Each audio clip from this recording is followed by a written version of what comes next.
तो बच्चों हमने अपने पहले चैप्टर का यानी कूलाम के नियम और विद्युत क्षेत्र के बारे में हम सभी डेरिवेशंस और थ्योरी वर्क को समझ चुके हैं।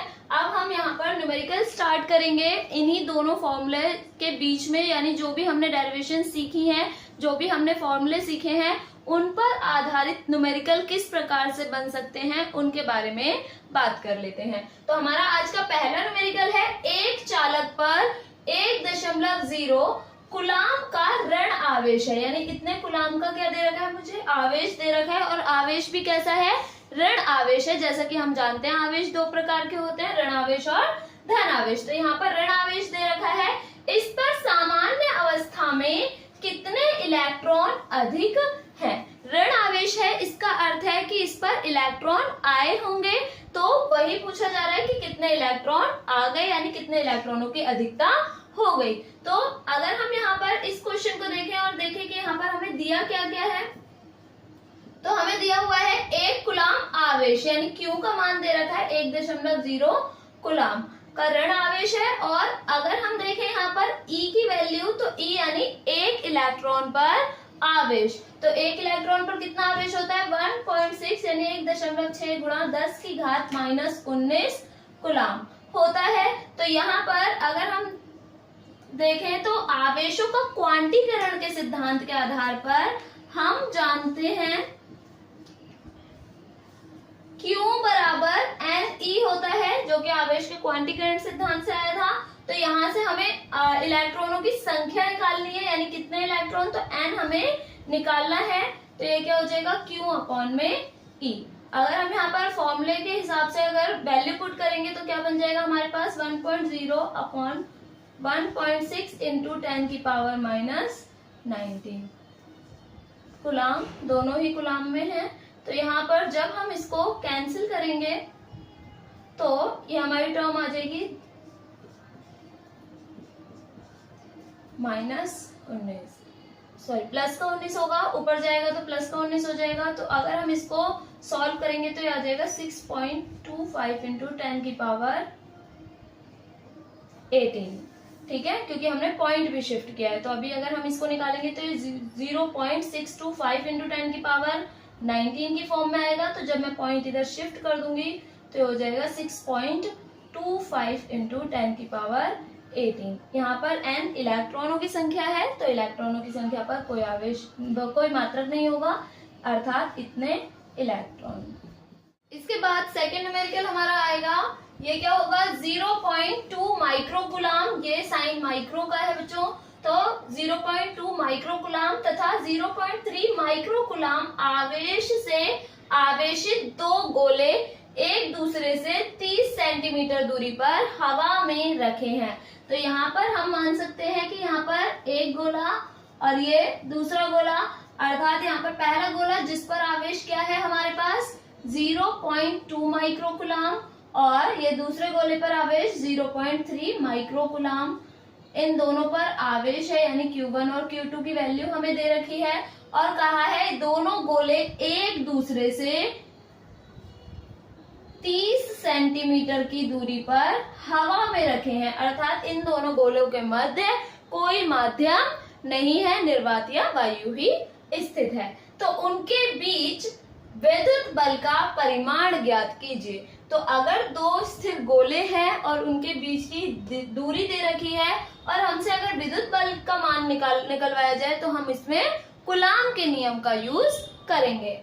तो यहाँ पर सबसे पहले हम देख लेते हैं हमें दिया क्या क्या है, और उसे हम सिंप्लीफाई कर लेंगे। तो यहाँ पर हमें दिया है आवेश Q1, जिसका मान दे रखा है 0.2 माइक्रो कूलाम। हम माइक्रो कूलाम में डिजिट को नहीं लेते, हम किस में लेंगे, कूलाम में, यानी स्टैंडर्ड यूनिट में। तो ये Q1 क्या हो जाएगा, 0.2 इंटू 10 की पावर -6 कूलाम। एक माइक्रो कूलाम में 10 की पावर -6 कूलाम होते हैं। तो माइक्रो कूलाम से कूलाम में कन्वर्ट कर लिया। इसी प्रकार से आवेश Q2 हमारे पास 0.3 माइक्रो कूलाम है, और अगर हम इसमें भी देखें तो माइक्रो कूलाम है, इस वजह से कूलाम में कन्वर्ट करने के लिए 10 की पावर -6 कूलाम हो जाएगा। और इनकी जो आपस में बीच की दूरी है यानी 30 सेंटीमीटर, इसको हम लिखेंगे R से। R बराबर हमें कितना दे रखा है, 30 सेंटीमीटर, तो यहाँ पर हम सेंटीमीटर में नहीं, हम किसमें SI यूनिट के आधार पर इसको मीटर में लेंगे। तो जब भी सेंटीमीटर आएगा और मीटर में कन्वर्ट करना होगा तो डिवाइडेड बाय 100 कर सकते हैं या फिर 10⁻⁻2 लिख सकते हैं, इतने मीटर। तो यहाँ पर अब हम कूलाम के नियम से सॉल्व करेंगे। तो कूलाम के नियम अनुसार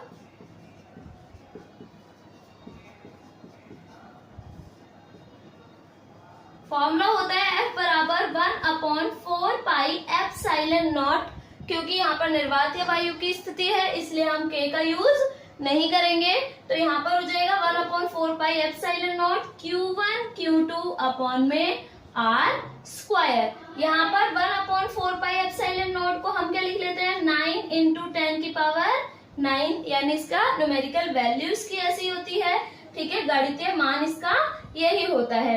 यहाँ पर Q1 का मान हम कूलाम वाला लिखेंगे और Q2 का भी, तो हो जाएगा 0.2 × 10⁻⁻6 और इनटू, क्योंकि Q1 और Q2 के बीच मल्टीप्लाई है, और ये हो जाएगा 0.3 × 10⁻⁻6 कूलाम डिवाइडेड बाय R का स्क्वायर है। R हमारे पास क्या है, 30 × 10⁻2 का होल स्क्वायर हो जाएगा, क्योंकि R का स्क्वायर है और R की वैल्यू ये वाली है तो इसका होल स्क्वायर हम लिख सकते हैं। आगे अगर हम इसको सॉल्व करेंगे तो ये हो जाएगा हमारे पास 9 इंटू, आप 0.2 और 0.3 को मल्टीप्लाई करेंगे तो 3 2 जाए 3 दूनी 6, तो यहाँ पर हो जाएगा हमारे पास 0.06, क्योंकि 6 के बाद 2 के बाद क्या लगानी पड़ेगी हमें पॉइंट, तो 6 आ जाएगा तो 1 2, तो यहाँ पर 0.06 आ जाएगा इन दोनों को मल्टीप्लाई करके। और 10⁻9 यहाँ पर है और ये 6 और 6,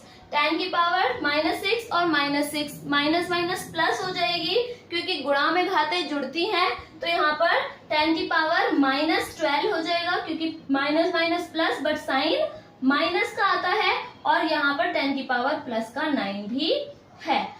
डिवाइडेड बाय, इसको सॉल्व करेंगे तो 30 का स्क्वायर है, इसका अर्थ है 30 × 30 और गुणा 10⁻2 और ये -2 और मल्टीपल, इसका होल पावर दे रखी है 2, तो यहाँ पर 2 दूनी 4, यानी ये हो जाएगा -4।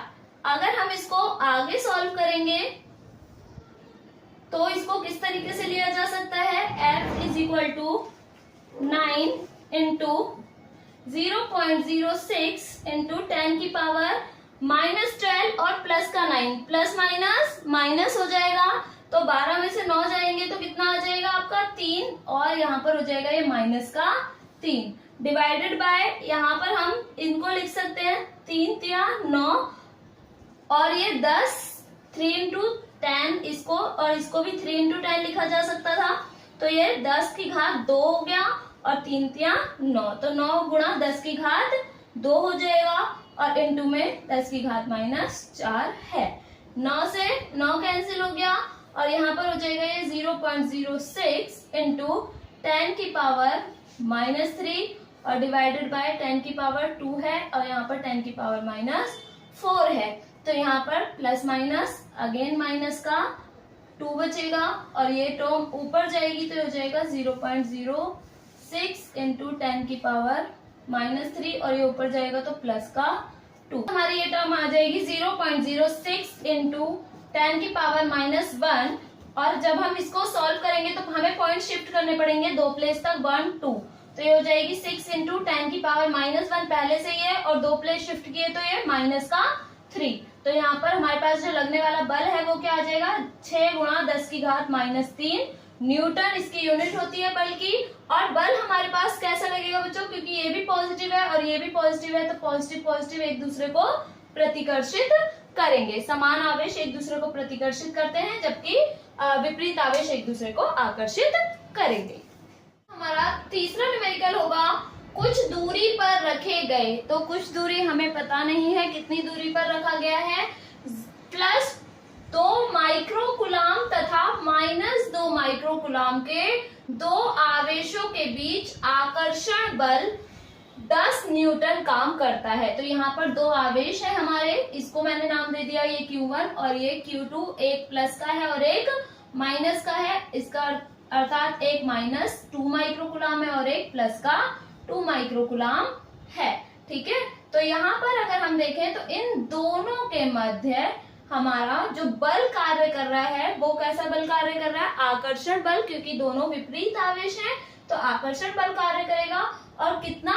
10 न्यूटन का आकर्षण बल कार्य करता है। तो यहाँ पर हमें जो दिया हुआ है वो क्या है? दे रखा है Q1, जिसकी वैल्यू है प्लस का 2 माइक्रोकुलाम, और इसे कुलाम में लिखेंगे तो 2 गुणा 10 की घात -6 कुलाम हो जाएगा।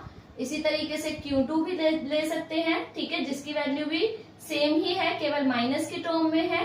तो बेसिकली परिमाण दोनों का क्या है? बस ये एक प्लस का है और एक माइनस का है। तो इस अवस्था में इस पर जो बल कार्य कर रहा है वो कितना है? 10 न्यूटन का बल कार्य कर रहा है। यदि हम आवेशों को परस्पर स्पर्श कराकर, इसका अर्थ है यदि मैं इस आवेश को, आकर्षण है बल है, तो इस आवेश को इस ओर और इस जो हमारे पास ये जो हमारे पास बिंदु है, आवेश है, इसको हम इस प्रकार से दोनों को पास लाएं और स्पर्श करवा दें। ठीक है, आपस में स्पर्श अगर हम करवा देते हैं तो इस अवस्था में हमारे पास स्पर्श कराने पर पुनः वापस से एक बार स्पर्श करवा के हम क्या कर देते हैं? इनको वापस से इनकी ही वापस पुरानी स्थिति पर ले जाकर रख दिया जाए तो दोनों के बीच नया बल कितना होगा? तो यदि हमने आवेशों को स्पर्श कराकर रखा है तो स्पर्श कराने पर प्रत्येक गोले पर आवेश, स्पर्श कराने पर प्रत्येक गोले पर आवेश कितना हो जाएगा बच्चों? आपका Q, हमने एज्यूम किया Q, यानी उसका औसत हो जाएगा। तो क्या हो जाएगा? Q1 प्लस Q2 अपॉन में 2। तो यहाँ पर हमारे पास Q1 जो है वो प्लस का है, प्लस का 2 माइक्रोकुलाम भी ले सकते हैं यहाँ पर हम, क्योंकि दोनों की सेम ही यूनिट है। और Q2 हमारे पास क्या है? -2 है। ठीक है, तो यहाँ पर अगर हम देखें तो ये हो जाएगा 2 प्लस माइनस -2 अपॉन में 2। तो 2 से 2 कैंसिल, इसका अर्थ है कि Q हमारे पास क्या आ जाएगा? 0। और हम जानते हैं कि कूलाम का नियम जो है, कूलाम का नियम क्या होता है? F बराबर 1/4 pi epsilon not Q upon में R square, Q1 Q2 upon में R स्क्वायर, ये होता है हमारे पास कूलाम का नियम। तो अगर हम देखें तो जो बल है वो आवेशों के, तो आवेशों के क्या है? प्रोपोर्शनल है, अर्थात अनुक्रमानुपाती है। तो यदि आवेश का मान 0 आ गया, इसका अर्थ है कि बल का मान भी क्या हो जाएगा? 0 हो जाएगा। तो नया बल हमारा 0। जो एक इलेक्ट्रॉन व प्रोटॉन के बीच की दूरी हमें दे रखी है 0.53 यानी 0.53 एंगस्ट्रॉम। तो ये एंगस्ट्रॉम का साइन है, ये दिया हुआ है। इस निकाय का विद्युत द्विध्रुव आघूर्ण अर्थात हमें P का मान ज्ञात करना है। तो यहाँ पर सबसे पहले हम मान लेते हैं कि हमारे पास एक इलेक्ट्रॉन यानी -Q चार्ज होता है इलेक्ट्रॉन पर, या -E लिख सकते हैं, और एक प्रोटॉन जिस पर +Q चार्ज होता है। ठीक है, दोनों पर चार्ज जो है यानी आवेश जो है वो समान होता है, जो कि हमारा होता है Q1 बराबर Q2।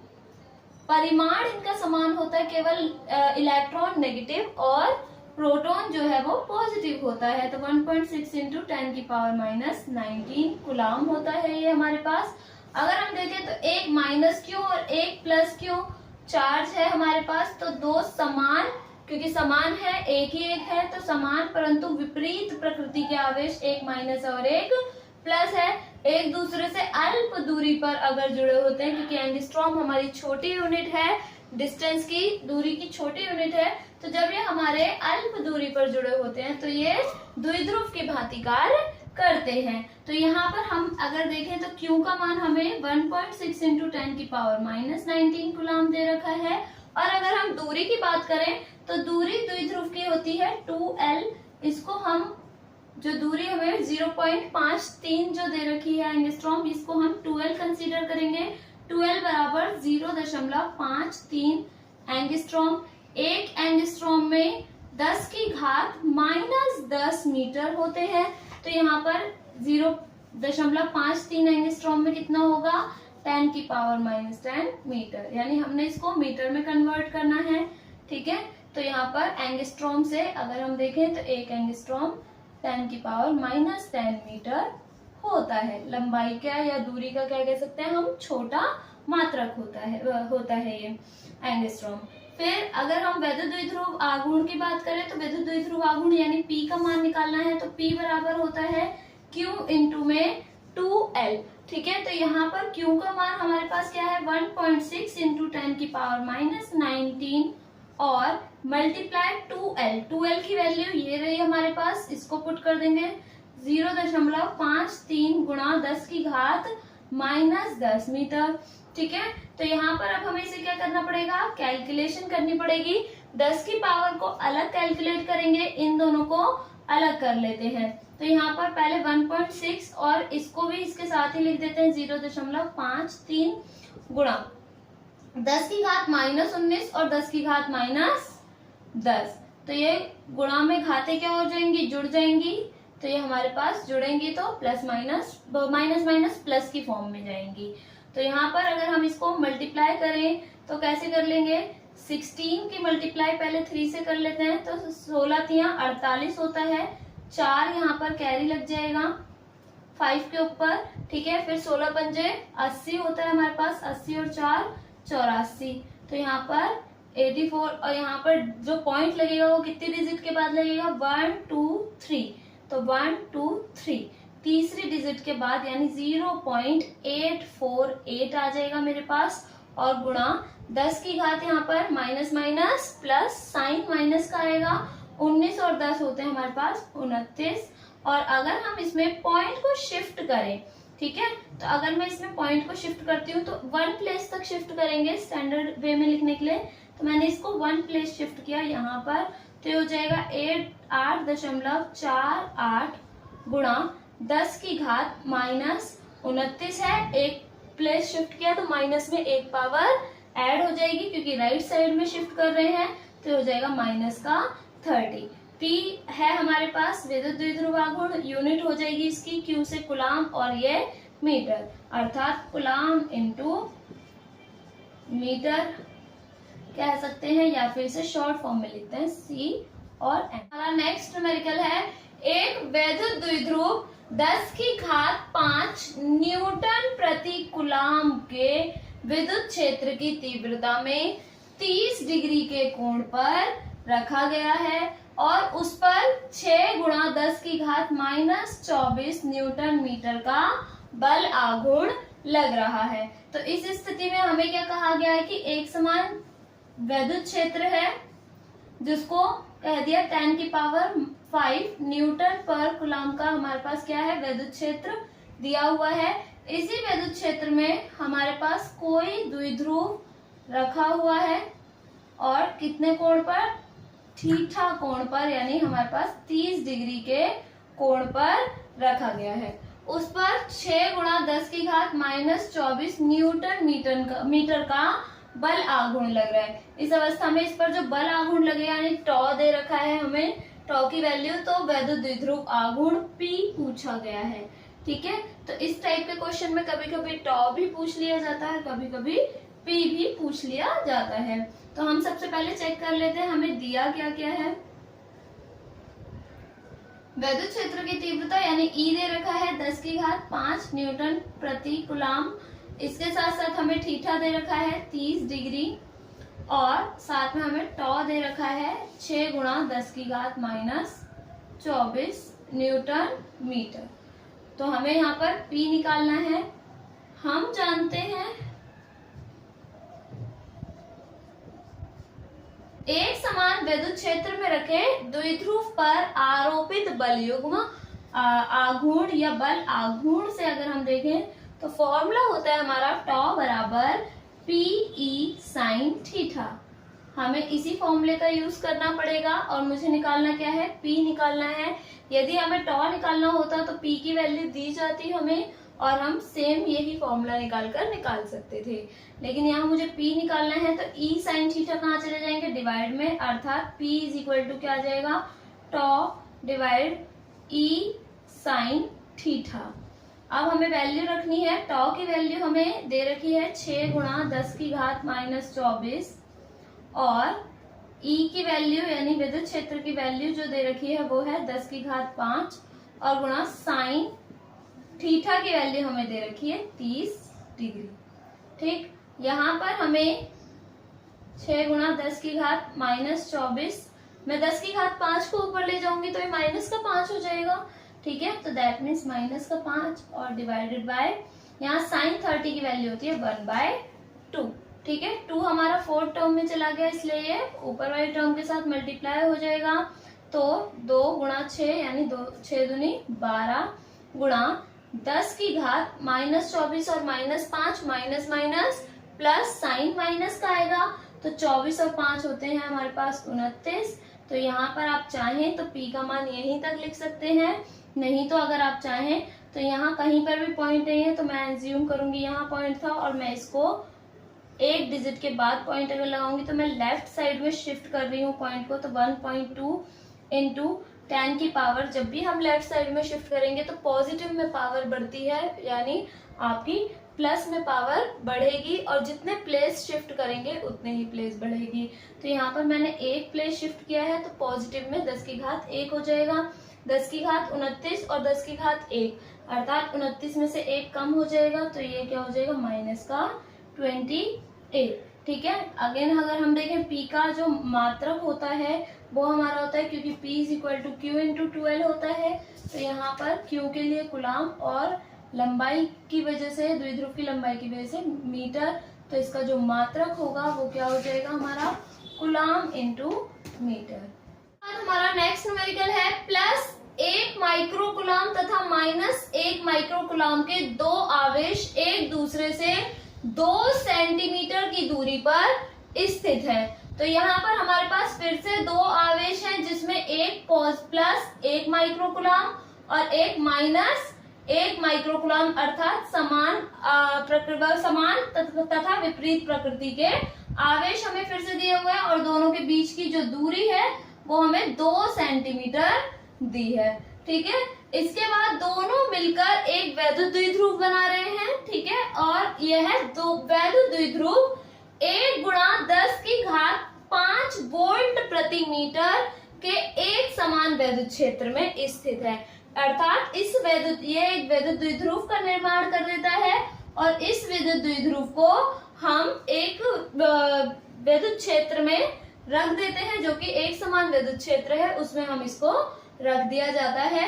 तो हमें बताना है कि वैद्युत द्विध्रुव आघूर्ण क्या होगा अर्थात P का मान हमें बताना है एक तो, और दूसरा वैद्युत द्विध्रुव पर आरोपित अधिकतम बल युग्म आघूर्ण या बल आघूर्ण, जिसका मतलब क्या है यानी टॉ, और अधिकतम निकालना है इसका मतलब टॉ मैक्सिमम निकालना है हमें।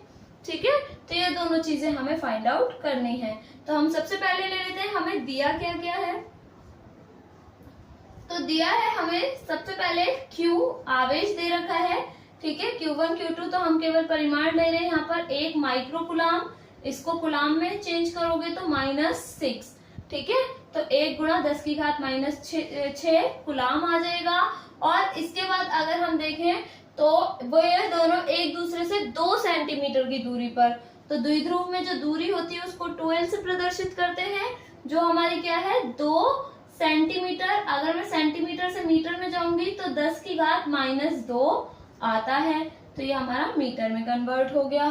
ठीक है, और इनको ये दोनों मिलकर वैद्युत द्विध्रुव का निर्माण कर दिया इन्होंने। अब ये एक समान चुंबक विद्युत क्षेत्र में रखे हुए हैं, तो विद्युत क्षेत्र यानी ई बराबर कितना दे रखा है मुझे 1 गुणा 10 की घात 5 वोल्ट पर मीटर।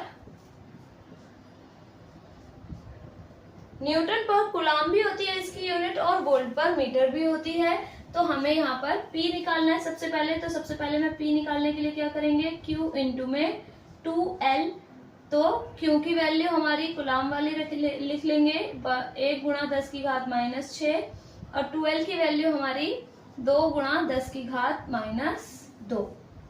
तो 2 एकम 2 गुणा 10 की घात -6 और 10 की घात -2, माइनस माइनस प्लस हो जाएगा, ठीक है, यानी गुणा में घातें जुड़ती हैं और ये माइनस माइनस ऐड होगा, लेकिन साइन माइनस का आएगा, यानी 10 की घात माइनस का 8। तो हमारे पास द्विध्रुव आघूर्ण तो आ गया कि 2 गुणा 10 की घात माइनस का 8 और हो जाएगी इसकी यूनिट कूलम इनटू मीटर, ठीक है। अब हमारे पास जो सेकंड पार्ट है यानी टॉ के बारे में निकालना, तो अगर हम देखें तो द्विध्रुव पर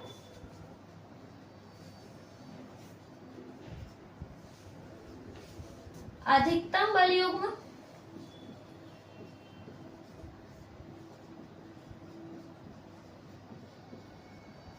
तो अधिकतम बल युग्म आघूर्ण टॉ मैक्सिमम होता है। तो हमारे पास हमें पता है टॉ बराबर पीई साइन थीटा होता है, लेकिन यहाँ पर मैक्सिमम की बात है, इसका मतलब है कि साइन की वैल्यू जो है यानी साइन थीटा को क्या लिया गया है 1, क्योंकि साइन की वैल्यू सबसे ज्यादा 1 पर ही होती है। तो टॉ मैक्सिमम के लिए हम साइन को 1 कर देते हैं, तो ये फॉर्मूला रह जाएगा टॉ बराबर पीई, यानी साइन थीटा हट जाएगा।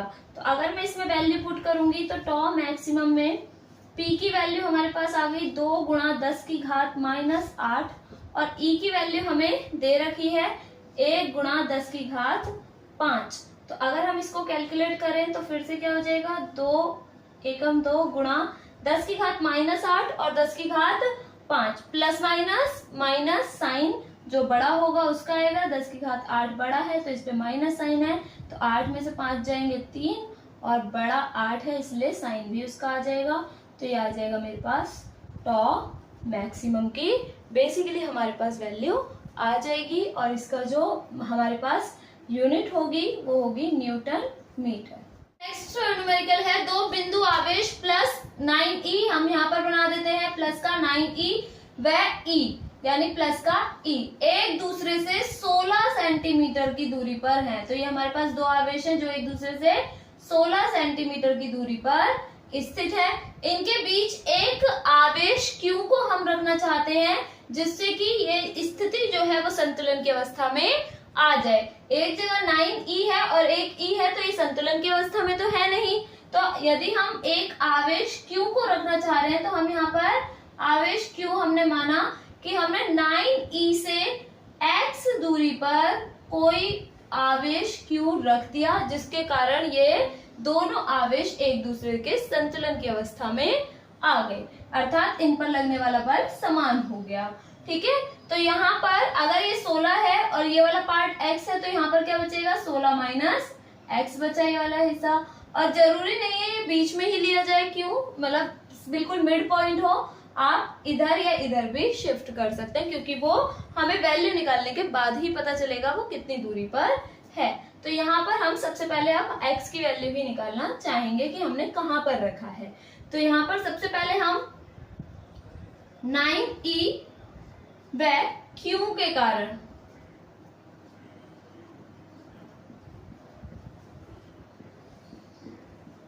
लगने वाला बल निकाल लेंगे पहले।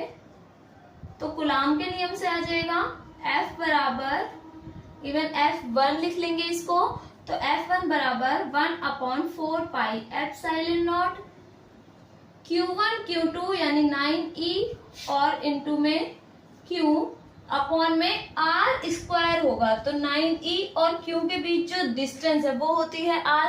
तो यहाँ पर 9e और Q के बीच डिस्टेंस क्या दे रखी है हमें x, तो हम यहाँ पर क्या लिखेंगे इसको x स्क्वायर, ठीक है। तो इसको हम यहीं पर ही रख देंगे। इसके बाद हम निकालेंगे किसके बीच, Q और प्लस E के बीच, अर्थात प्लस E व Q के मध्य बल।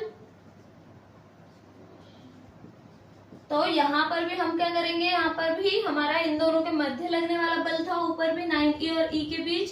तो यहाँ पर बल हो जाएगा F2 बराबर 1/4 पाई एप्सिलॉन नॉट। अब हमारे पास जो आवेश है वो क्या है E और Q, तो प्लस का E और Q अपॉन में, अब दूरी जो है Q और E के बीच वो कितनी है 16 माइनस x है इसका स्क्वायर। तो यहाँ पर हमारे पास हम इसको इक्वेशन 1 और इसको इक्वेशन 2 बना लेंगे। तो ये वाला यहाँ से यहाँ तक जो बल लगा हमारे पास उसको हमने नाम दिया F1 और इन दोनों के मध्य जो बल लगा उसको F2। अगर ये संतुलन की अवस्था में कर रहा है क्यों, तो इसका अर्थ क्या है कि दोनों ही बल क्या हो जाएंगे, आपके एक दूसरे के बराबर हो जाएंगे, ऐसे ले सकते हैं। या फिर हम एक तरीका कह सकते हैं कि अगर हम 9E और E के मध्य देखें तो यहाँ पर ये एक दूसरे को क्या कर रहे हैं, प्रतिकर्षित कर रहे हैं। तो इसका मतलब इनके बीच जो लगने वाला बल होगा F1, एक दूसरे को प्रतिकर्षित कर रहे हैं तो माइनस होता है जब विपरीत दिशा में जाते हैं, तो F1 माइनस F2। और संतुलन की अवस्था में है तो इनका जो डिफरेंस है वो क्या होना चाहिए, 0 होना चाहिए। तो यहाँ से भी आप F1 निकालेंगे तो भी आपका क्या आ जाएगा, F1 बराबर F2 के इक्वल ही आएगा। तो यहाँ पर हम इसके बाद समीकरण 1 व 2 से हम F1 और F2 को इक्वल रख लेते हैं। तो समीकरण 1 व 2 से हमें इस्तेमाल करना है किसको, F1 बराबर क्या, F2। अब हमने जब इसके लेफ्ट हैंड साइड इक्वल रख लिए तो हम राइट हैंड साइड भी इक्वल रख लेते हैं। तो ये हो जाएगा 1/4 pi epsilon not 9E into में Q अपॉन में x का स्क्वायर बराबर F2 की वैल्यू ये रही, इसको रखेंगे 1/4 pi epsilon not E into में Q अपॉन में 16 माइनस x का होल स्क्वायर। ठीक है, तो यहाँ पर इक्वल के एक इस साइड सेम टर्म कट जाएंगे, यानी 1/4 पाई एप्सिलॉन नॉट से 1/4 पाई एप्सिलॉन नॉट कट जाएगा। ठीक है, E से E कैंसिल, Q से Q कैंसिल, तो यहाँ हमारे पास बचेगा 9 अपॉन में x स्क्वायर, और यहाँ पे हमारे पास बचेगा 1, क्योंकि यहाँ तो कुछ बचा ही नहीं, तो 1 अपॉन में 16 माइनस x का होल स्क्वायर। ठीक है, अब इसको निकालने का तरीका क्या करते हैं बच्चे अक्सर, कि इसको क्रॉस मल्टीप्लाई करके सॉल्व करना शुरू कर देते हैं, द्विघात समीकरण बन जाते हैं, लेकिन उससे मेथड लंबा हो जाएगा। तो हमें यहाँ पर थोड़ा सा लॉजिक लगाते हुए क्या करना है, इसको 9 को 3 और डिवाइड में x का होल स्क्वायर क्रिएट करना है, जिससे कि हम होल स्क्वायर से होल स्क्वायर को कैंसिल कर सकें। तो यहाँ पर 9 यानी 3 का स्क्वायर 9 हो गया, x का स्क्वायर x स्क्वायर हो गया। सिमिलरली इस साइड हम क्या करेंगे, 1 का स्क्वायर तो 1 ही होता है, तो 1 अपॉन में 16 माइनस x का होल स्क्वायर भी लिख सकते हैं, क्योंकि 1 का स्क्वायर 1 और 16 माइनस x का होल स्क्वायर 16 माइनस x का होल स्क्वायर। तो हमने इसको होल स्क्वायर कंसीडर कर लिया, तो अब हम स्क्वायर से स्क्वायर को कैंसिल कर लेंगे। अब यहाँ पर टर्म बचेगी 3 अपॉन में x is equal to 1 upon में 16 माइनस x। अब हमारे पास स्क्वायर की टर्म हट गई, अब हमारे लिए इसको सॉल्व करना ज्यादा इजी हो जाएगा। अब हमें इसे अब क्रॉस मल्टीप्लीकेशन करना है, तो क्रॉस मल्टीप्लीकेशन करेंगे तो 3 इधर है, 16 माइनस एक्स पूरी की पूरी टर्म जा रही है। ठीक है, तो यह हमारी दो टर्म में डिस्ट्रीब्यूटेड है, तो इसलिए ब्रैकेट में लिखेंगे 16 माइनस एक्स बराबर, यहाँ पर x जो है वो इस साइड जाएगा, 1 के साथ मल्टीप्लाई हो जाएगा, तो x बन जा x हो जाएगा, यानी x एकम x। 3 से हम गुणा करेंगे दोनों ही टर्म्स की, तो 16 तिया 48 माइनस 3 इंटू एक्स यानी 3x बराबर x। यहाँ से अगर हम 3x को इधर ले जाएं तो प्लस का हो जाएगा, तो 48 इज इक्वल टू यहाँ पर x, और 3x को इधर ले गए तो प्लस का 3x यहाँ हो जाएगा, क्योंकि माइनस का इधर आके इक्वल के प्लस का हो जाएगा। तो अब अगर हम इसको सॉल्व करेंगे तो क्या हो जाएगा, 48 बराबर 3x प्लस 1x यानी 4x यानी 3 प्लस 1 4x हो जाएगा। यहाँ से x निकालना है तो x बराबर क्या हो जाएगा, 48/4। तो यहाँ से कैंसिल करेंगे तो 4 एकम 4 4 दूनी 8, यानी x की वैल्यू जो है वो क्या आ गई हमारे पास 12 सेंटीमीटर है, तो सेंटीमीटर में ही। तो इसका मतलब है कि हमारे पास जो प्लस क्यू आवेश जो हम रखना चाह रहे हैं क्यू आवेश, तो उसको हमें 9e से 12 सेंटीमीटर की दूरी पर रखना होगा। और यदि क्वेश्चन हमसे प्लस e से दूरी पूछ ले क्योंकि, तो हम क्या कर लेंगे 16 में से 12 माइनस कर लेंगे, क्योंकि अगर ये वाला हिस्सा हमारा 12 है तो ये रिमेनिंग बचने वाला कितना होगा हमारा 4। ठीक, हमारा जो नेक्स्ट न्यूमेरिकल है वो विद्युत क्षेत्र की तीव्रता पर होगा। क्या है क्वेश्चन हमारा, 5 गुणा 10 की घात -8 कूलाम बिंदु आवेश से कितनी दूरी पर विद्युत क्षेत्र की तीव्रता 450 वोल्ट प्रति मीटर होगी। तो यहाँ पर हमें सबसे पहले दिया क्या क्या है, हम इस पर बात कर लेते हैं।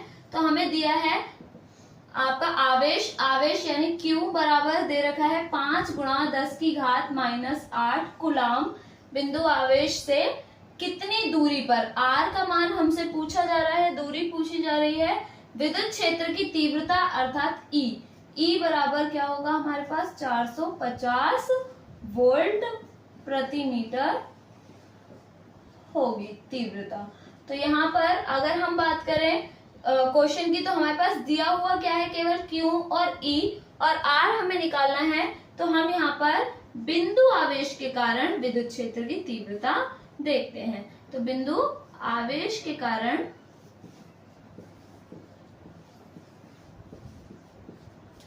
विद्युत क्षेत्र की तीव्रता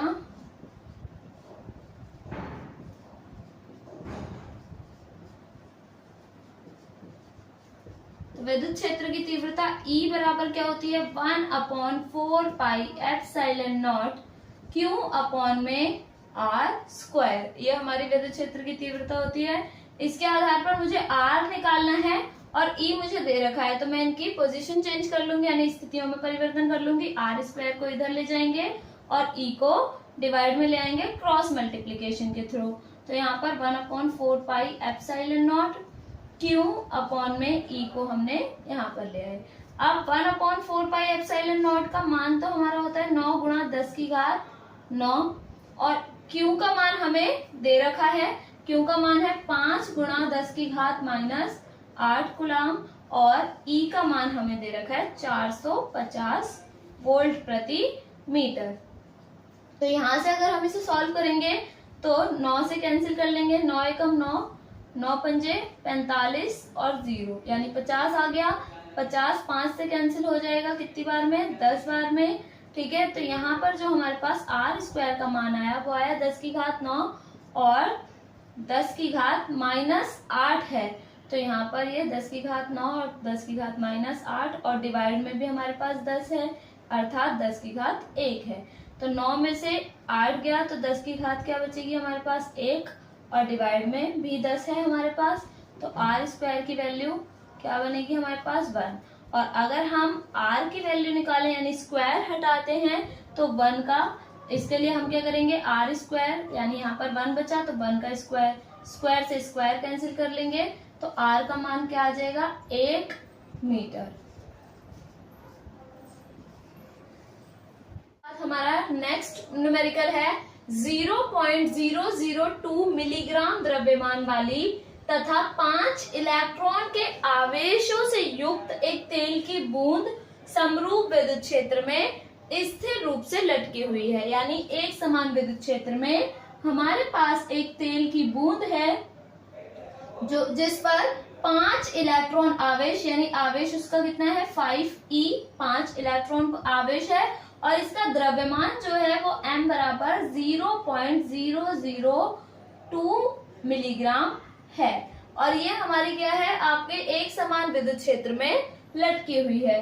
तो अगर वो एक समान विद्युत क्षेत्र में लटकी है इसका अर्थ क्या है कि बूंद नीचे की ओर जो गिरेगी वो किसकी वजह से गिरेगी, अपने भार mg की वजह से, ठीक है।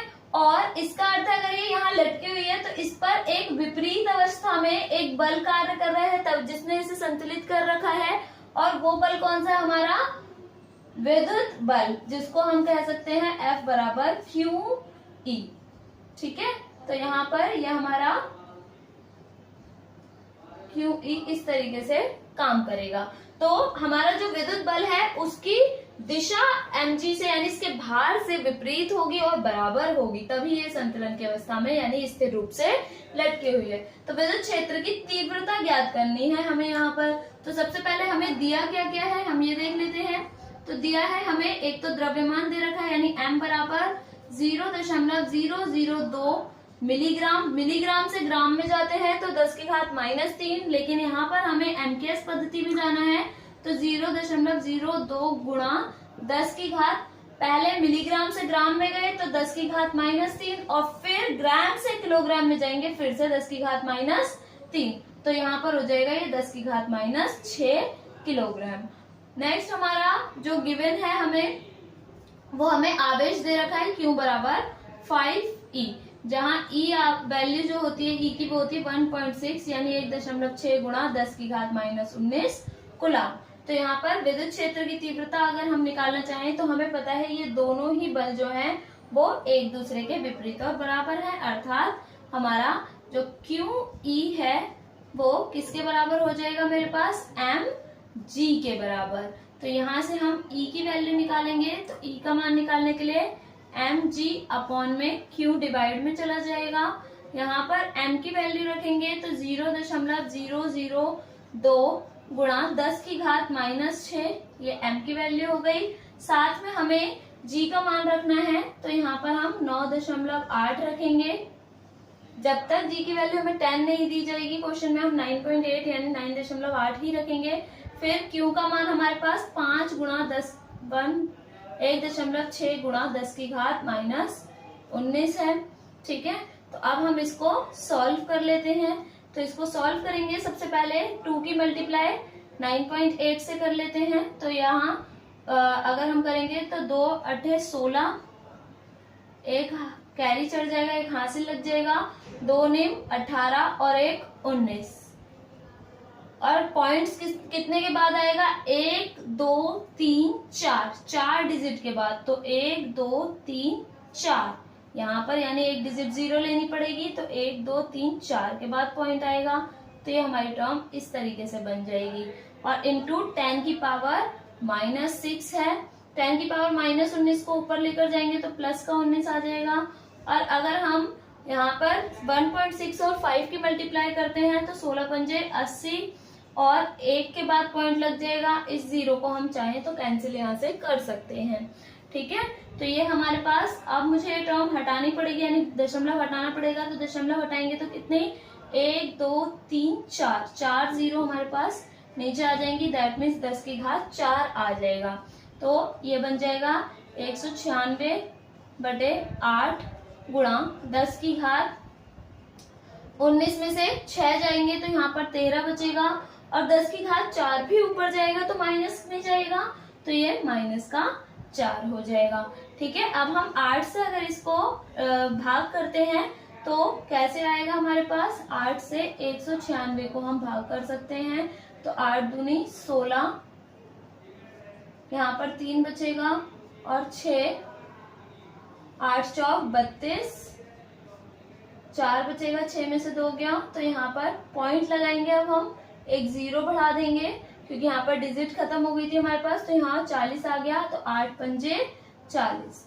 तो यहाँ पर जो हमारा आंसर आया वो कितना आ गया 24.5 आया इसको डिवाइड करके। और गुणा 10 की घात 13 में से अगर हम यहाँ पर 4 घटा देंगे तो हमारे पास टर्म आ जाएगी 9।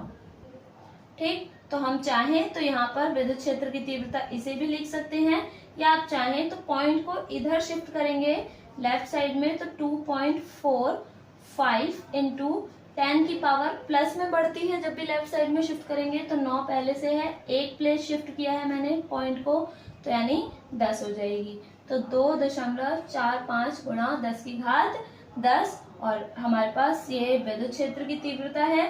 तो न्यूटन प्रति कूलाम या वोल्ट प्रति मीटर आप इसका यूनिट लिख सकते हैं। आज का फर्स्ट क्वेश्चन है, दो बिंदु आवेशों को वायु में एक निश्चित दूरी पर रखने पर। तो हमारे पास दो आवेश हैं, हमने एज्यूम किया Q1 और Q2। मेरे पास दो आवेश हैं जिनको अगर मैं वायु में किसी निश्चित दूरी, हमने एज्यूम किया है कि वो निश्चित दूरी कितनी है हमारे पास r दूरी पर, यदि हम उसको रख लेते हैं तो r दूरी पर हमने इसको रख दिए दोनों आवेशों का। तो रखने पर हमें बल कितना मिलता है 80 न्यूटन का बल लगता है या 80 न्यूटन का बल कार्य करता है। परंतु जब इन्हीं आवेशों को परावैद्युत में, ठीक है, यानी वायु हटाकर हमने क्या कर दिया, कोई एक परावैद्युतांक पदार्थ इसमें डाल दिया इन दोनों आवेशों के बीच, तो परावैद्युतांक में इतनी ही दूरी पर, अर्थात हमने दूरी को चेंज नहीं किया है, तो इस अवस्था में बल जो का मान जो है वो 80 से घटकर कितना हो गया 8 न्यूटन हो जाता है। तो अब हमें उस माध्यम का परावैद्युतांक निकालना है जिसमें हमने इस आवेशों को बीच में जिस परावैद्युतांक माध्यम को रखा था। तो यहाँ पर हम स्टार्ट करते हैं। सबसे पहले हमें वायु की कंडीशन दे रखी है, तो हम यहाँ पर निकाल लेते हैं। सबसे पहले वायु में दोनों आवेशों के मध्य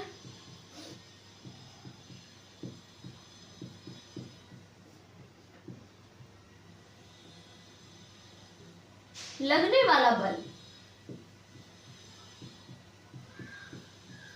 अब जो हमारा वायु के केस में जो लगने वाला बल है उसको मैं F से प्रदर्शित करती हूँ, या आप F1 भी ले सकते हैं। तो यहाँ पर F बराबर न्यूटन कूलाम के नियम से होगा 1/4 पाई एप्सिलॉन नॉट, क्योंकि वायु है तो K आएगा नहीं, परावैद्युतांक पदार्थ नहीं आएगा। Q1 Q2 हमें आवेश Q1 और Q2 ही हमने मान रखे हैं, अपॉन में दोनों आवेशों के बीच की दूरी कितनी है R, तो R का स्क्वायर। ये हमने कूलाम के नियम के आधार पर लिख लिया। अब हमें पता है कि पहली स्थिति में जो बल है वो कितना हो गया 80 न्यूटन। तो F की जगह मैं क्या रख दूंगी यहाँ पर 80 newton is equal to 1/4 pi epsilon naught Q1 Q2 upon में R का स्क्वायर। इसको इक्वेशन 1 बना लेते हैं। अब हम नेक्स्ट कंडीशन पे चलते हैं, जब हमने परावैद्युत में इनको रखा। तो यहाँ पर हम परावैद्युत पदार्थ में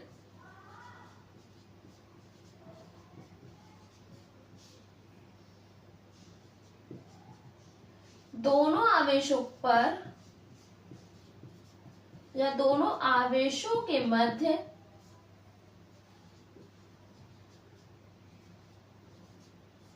लगने वाला बल। अब हम इस बल को किसी और नाम से रखेंगे, जैसे मैंने ऊपर F रखा है तो हम यहाँ पर F डैश रख सकते हैं, या फिर F1 और F2 भी रख सकते हैं। तो F डैश बराबर क्या हो जाएगा परावैद्युत पदार्थ के लिए 1/4 पाई एप्सिलॉन नॉट, और K आ जाएगा यहाँ पर। माध्यम के लिए K आ जाता है परावैद्युतांक पदार्थ के कारण। हमने देखा कि आवेश भी सेम है और दूरी भी उतनी ही है, यानी दूरी में भी कोई परिवर्तन नहीं हुआ। तो ये वाली टर्म मेरी क्या आ जाएगी Q1 Q2 अपॉन में R का स्क्वायर एज इट इज। परंतु हमने देखा कि दूसरी स्थिति में जो बल का मान है वो 8 न्यूटन हो जाता है। तो यहाँ पर F डैश को हम क्या ले लेंगे 8। तो यहाँ पर 8 is equal to 1/4 pi epsilon naught K Q1 Q2 upon में R का स्क्वायर। इसको बनाते हैं इक्वेशन 2। हमारे पास F1 और F2 दोनों ही स्थितियां आ गई हैं। अब हमें क्या करना पड़ेगा, इनकी तुलना करनी पड़ेगी, जिसके द्वारा हमें K का मान प्राप्त होगा। तो यहाँ पर हम समीकरण 1 और 2 से तुलना कर लेते हैं।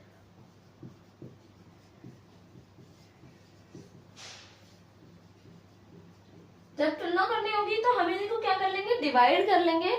अर्थात समीकरण 1 डिवाइडेड बाय समीकरण 2 कर सकते हैं, या समीकरण 2 डिवाइडेड बाय समीकरण 1 भी की जा सकती है। तो यहाँ पर समीकरण 1 मेरे पास क्या है, पहले हम इसका लेफ्ट हैंड साइड ले लेते हैं, which is 80 is equal to, यहाँ पर हमारे पास क्या आ गया 1/4 pi epsilon naught Q1 Q2 upon में R का square. Similarly divided by equation 2 ये रही हमारे पास। तो ये है हमारे पास 8 is equal to 1/4 pi epsilon naught के Q1 Q2 अपॉन में R का स्क्वायर। जब हम देखते हैं तो ये दोनों तो आपस में कैंसिल हो जाएंगे, Q1 Q2 अपॉन में R का स्क्वायर। साथ साथ हमारे पास 1/4 पाई एप्सिलॉन नॉट भी कैंसिल हो जाएगा।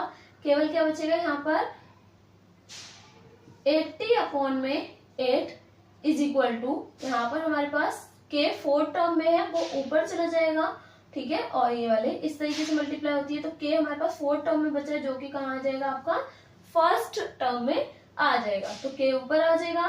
कैंसिल करेंगे हम इसको तो किस तरीके से 8 1 जा 8 यानी 8 एकम 8 और 0 यानी 80। तो K का मान जो है वो कितना आ गया हमारे पास 10 आ गया, ठीक है। और उसके बाद हमारा नेक्स्ट क्वेश्चन है, किसी निकाय में यानी कोई एक सिस्टम है जिसमें दो आवेश हैं QA और QB। मान दे रखा है QA का 2.5 इंटू 10 की पावर -7 कूलाम, और QB का भी सेम परिमाण है परंतु ए माइनस में है, -2.5 इंटू 10 की पावर -7 कूलाम।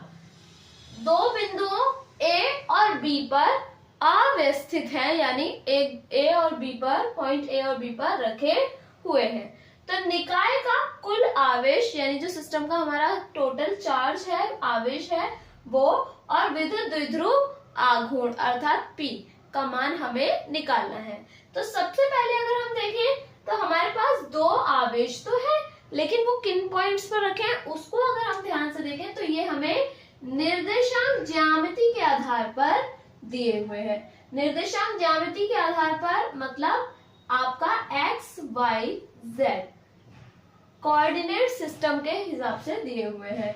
तो x, y और z, तो हम इसी के आधार पर इसको यूज करेंगे। तो यहाँ पर हम सबसे पहले एक्सिस ड्रॉ कर लेते हैं। तो ये हमारा हो गया। तो बेसिकली इसको हम x अक्ष, इसको y और इसको z अक्ष मानते हैं। यहाँ पर हमारे पास z अक्ष में वैल्यू है आपके पास, और x और y 0 है दोनों ही केस में। तो इसका मतलब x अक्ष और y अक्ष पर काम नहीं हो रहा, केवल z एक्सिस पे हो रहा है। और z एक्सिस पे पॉइंट A जो है वो कहाँ पर है, -15 सेंटीमीटर। मैं एज्यूम कर लूंगी शायद -15 सेंटीमीटर मेरा यहाँ पर हो, 0 से, ये हमारा मूल बिंदु होता है 0 0 0। तो यहाँ से मैंने माना कि यहाँ तक की डिस्टेंस जो है ये है हमारे पास 0, 0, -15। ठीक है, प्लस का 15 जो है वो ऊपर की तरफ जाएगा, यानी जो हमारा B पॉइंट है, ये तो हमारा हो गया A पॉइंट। B पॉइंट जो है वो भी z एक्सिस पे है, और हमने उसे भी एज्यूम कर लिया कि वो भी यहाँ पर है, मान लिया। और यहाँ पर ये इसके जो निर्देशांक हो गए वो हो गए 0, 0, प्लस का 15। आप चाहें तो इसको भी z एक्सिस मान सकते हैं, y और x को। तो ये एक दूसरे से 90 डिग्री पे होते हैं, तो हम इनको एज्यूम कर लेते हैं। ठीक है, अब यहाँ पर ये अगर देखें तो ये हमारे पास आवेश इनका जो है समान और एक दूसरे से अल्प दूरी पर ही जुड़े हुए हैं। तो ये एक द्विध्रुव की भांति कार्य कर रहा है। ठीक है, तो जब ये एक द्विध्रुव की भांति कार्य कर रहा है तो इसी के आधार पर अगर हम इसे सॉल्व करेंगे तो सबसे पहले मैं कुल आवेश की बात करती हूँ। तो कुल आवेश हमारे पास हो जाएगा, मैंने इसको मान लिया कैपिटल Q, कुल आवेश। तो ये हमारे पास क्या होगा, Q1 प्लस Q2। ठीक, अब Q1 और Q2 अगर हम देखें तो ये हमें दे रखा है QA और QB के रूप में। तो हम यहाँ पर कुल आवेश निकालेंगे तो क्या हो जाएगा, QA की वैल्यू 2.5 इंटू 10 की पावर -7 कूलाम, और प्लस QB है तो प्लस QB का मान क्या है, साइन के साथ ही लेंगे आवेश का मान, -2.5 इंटू 10 की पावर -7 कूलाम। ठीक है, तो यहाँ पर अगर हम इसको देखें तो ये प्लस माइनस माइनस हो जाएगा, 2.5 इंटू 10 की पावर -7। अगर हम देखें तो ये वाली टर्म और ये वाली टर्म दोनों समान है और एक दूसरे के अपोज है, प्लस और माइनस कैंसिल हो जाएगा, अर्थात कुल आवेश तो क्या आ गया हमारे पास 0।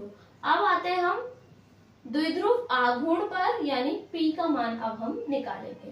तो यहाँ पर P के मान के लिए आपको पता है द्विध्रुव की अगर कंडीशन देखें तो द्विध्रुव के लिए P बराबर होता है Q इंटू में 2L, अर्थात विद्युत द्विध्रुव का कोई एक आवेश तथा द्विध्रुव की कुल लंबाई के गुणनफल को हम विद्युत द्विध्रुव आघूर्ण कहते हैं। तो यहाँ पर मेरे पास Q का मान दोनों सेम ही मान है, कोई सा भी एक रख लेते हैं, मैंने पॉजिटिव वाला रख लिया 2.5 इंटू 10 की पावर -7, और 2L यानी जो टोटल लंबाई है द्विध्रुव की। तो द्विध्रुव कहाँ से स्टार्ट हुआ है, A पॉइंट से B पॉइंट तक, तो कुल लंबाई क्या हो जाएगी, ये तो x एक्सिस पे तो काम ही नहीं हो रहा, केवल z एक्सिस पे है। आप कह सकते हैं मूल बिंदु से यहाँ तक की डिस्टेंस क्या है -15, और ये भी क्या है 15। लेकिन मोस्ट ऑफ द केसेस में बच्चे प्लस माइनस जो है वो करते हुए इसे भी 0 कर देते हैं। तो ऐसी गलती नहीं करनी हमें पता है दूरी जो है वो नेगेटिव में बेसिकली हम उसको नहीं लेते। तो 15 यहाँ तक दूरी है 15 और 15 ही यहाँ पर है, तो दोनों क्या हो जाएंगी ऐड। इसका मतलब है 2L की जो वैल्यू है वो कितनी आ जाएगी हमारे पास, 30 सेंटीमीटर। ठीक है, तो यहाँ पर हम 2L की लंबाई को कितना लिखेंगे, 30 सेंटीमीटर यूज कर लेंगे। ठीक है, आप चाहें तो इसे मीटर में भी लिख सकते हैं, तो 30 गुणा 10 की घात -2 मीटर हो जाएगा। ठीक है, हम इसको सॉल्व करेंगे तो 3 5 जा 15, 3 2 जा 6 और 1 7। ठीक है, तो ये आ जाएगा मेरा 750।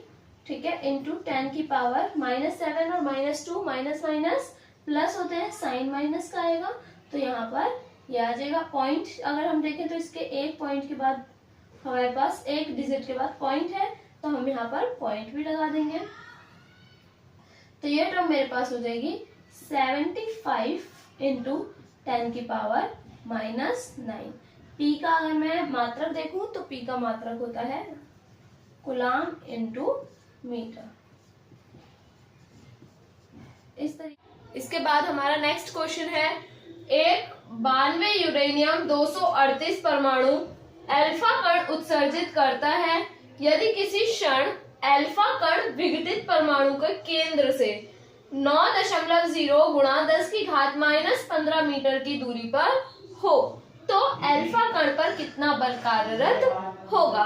तो यहाँ पर सबसे पहले हमें जो क्वेश्चन दे रखा है वो दे रखा है 92 यूरेनियम 238 का एक हमारा नाभिक। तो मैंने यहाँ पर एक नाभिक लिया जो किसका है, यूरेनियम का, यानी 92 यूरेनियम 238, अर्थात इसका परमाणु क्रमांक 92 और इसका परमाणु द्रव्यमान 238 है। ठीक है, इस नाभिक से इस यूरेनियम परमाणु के नाभिक जो है वो अल्फा कण उत्सर्जित करता है। तो ये क्या कर रहा है, अल्फा कण को निकाल रहा है। मैंने अज्यूम किया ये रहा मेरा अल्फा कण जो कि इससे विघटित हुआ है। ठीक है, अल्फा कण विघटित करने पर, और ये अल्फा कण जो विघटित हुआ है वो परमाणु के केंद्र से, यानी यूरेनियम के केंद्र O से ये कितनी दूरी पर है हमारे पास, 9.0 गुणा 10 की घात -15 मीटर की दूरी पर स्थित है। ठीक है, जो हमारा अल्फा कण उत्सर्जित हुआ। तो अल्फा कण पर यानी इस पर कितना बल लगेगा। तो सबसे पहले अगर हम देखें तो अल्फा कण जो है वो हीलियम का नाभिक होता है। ठीक है, हीलियम यानी 2He4। ठीक है, ये कहा जा सकता है, अर्थात इसका परमाणु क्रमांक 2 और परमाणु द्रव्यमान 4 होता है। तो यहाँ पर हम सबसे पहले हमें बल निकालना है अल्फा कण के लिए। तो हमें पता है 2 हमारे पास जो है वो क्या है, आवेश है, तो इनके मध्य लगने वाला जो बल है वो हम कूलाम के नियम से ही निकालेंगे। ठीक है, तो यहाँ पर सबसे पहले हम स्टार्ट कर लेते हैं जो भी चीजें हमें दी हैं और जिस प्रकार से हम इसको फाइंड आउट कर सकते हैं, निकाल सकते हैं। तो हमें बेसिकली आर की दूरी तो दे रखी है, यानी दूरी तो हमें दे रखी है, वो है 9.0 गुणा 10 की घात -15 मीटर। ठीक है, इसके अलावा हमें अभी क्वेश्चन में कुछ नहीं दे रखा, लेकिन हमें यह पता है कि अगर अल्फा कण निकला यूरेनियम के नाभिक से तो अल्फा कण 2 प्रोटॉन्स लेकर निकला होगा इसके नाभिक से, अर्थात जो हमारा यूरेनियम है, तो यूरेनियम 92 यूरेनियम 238 पे अल्फा कण विघटित होने के पश्चात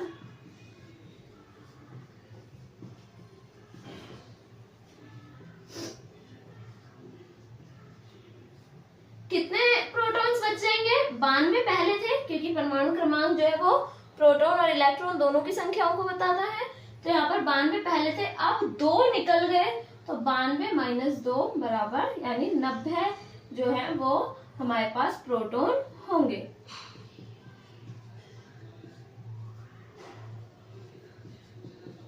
तो इसका अर्थ यह है कि मेरे पास एक आवेश होगा यहाँ पर Q1 और एक आवेश होगा जो कि अल्फा कण पर होगा विच इज Q2।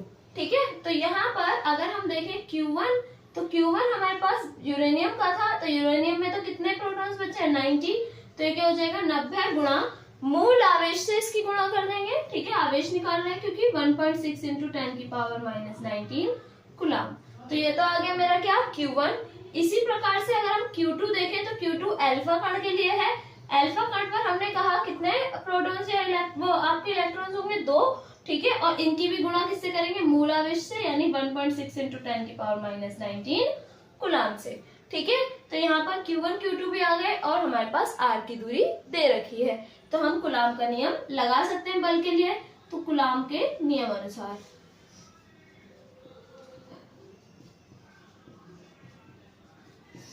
कूलाम के नियम के अनुसार अगर हम देखें तो F बराबर क्या होता है, 1/4 पाई एप्सिलॉन नॉट। ठीक है, यहाँ हमें परावैद्युतांक के बारे में कुछ भी नहीं बता रखा, इसलिए हम इसमें K का यूज नहीं करेंगे फॉर्मूले में। तो 1/4 pi epsilon naught Q1 Q2 upon में R स्क्वायर, ये हो जाएगी टर्म। 1/4 पाई एप्सिलॉन नॉट, इसकी वैल्यू क्या होती है, 9 गुणा 10 की घात 9। ठीक है, इंटू Q1 की वैल्यू ये रही 90 गुणा 10 1.6 यानी 1.6 गुणा 10 की घात -19, तो ये हमारा Q1 हो गया। इंटू Q2 हमारे पास क्या है, 2 गुणा 1.6 गुणा 10 की घात -19 और डिवाइडेड बाय R का स्क्वायर है। तो R मेरे पास क्या है, ये रही वैल्यू R की, यानी 9.0 पॉइंट के बाद की 0 को तो मैं नेग्लेक्ट कर सकती हूँ, तो यहाँ पर मैं लिख दूंगी इसे 9 इंटू 10⁻⁻15।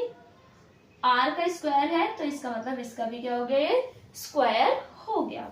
ठीक है, इसको हम सॉल्व करेंगे तो किस प्रकार से कर लेते हैं, 9 इंटू 90 एक साथ लिख लिया मैंने, 1.6 और 1.6 को अगर हम मल्टीप्लाई करें तो कैसे हो जाएगा, 1.6 इंटू 1.6, 16 6 या 16 6 96, 9 कैरी आ जाएगा 1 के ऊपर, और 16 एकम 16 और 9 25।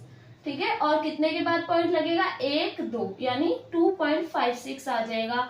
तो ये हमारा 1.6 और 1.6 को मल्टीप्लाई आ गया 2.56, इंटू में बचा हमारे पास 2 इंटू 10 की पावर -19 और -19, तो माइनस माइनस प्लस साइन क्या आ जाएगा, माइनस का, तो ये हो जाएंगे 38 और साथ में ये प्लस का 9 भी है, डिवाइडेड बाय यहाँ पर हमारे पास 9 इंटू 10 की पावर -15 का स्क्वायर है, अर्थात 9 का स्क्वायर, 9 इंटू 9 15 का स्क्वायर है -15 का, तो चाहो तो 10 की पावर -15 इंटू 10 की पावर -15 लिख सकते हैं। डायरेक्ट हम जोड़ देंगे, 15 दूनी 30, तो घातें कितनी हो जाएंगी, 30 हो जाएंगी हमारे पास 15 का स्क्वायर करने पर।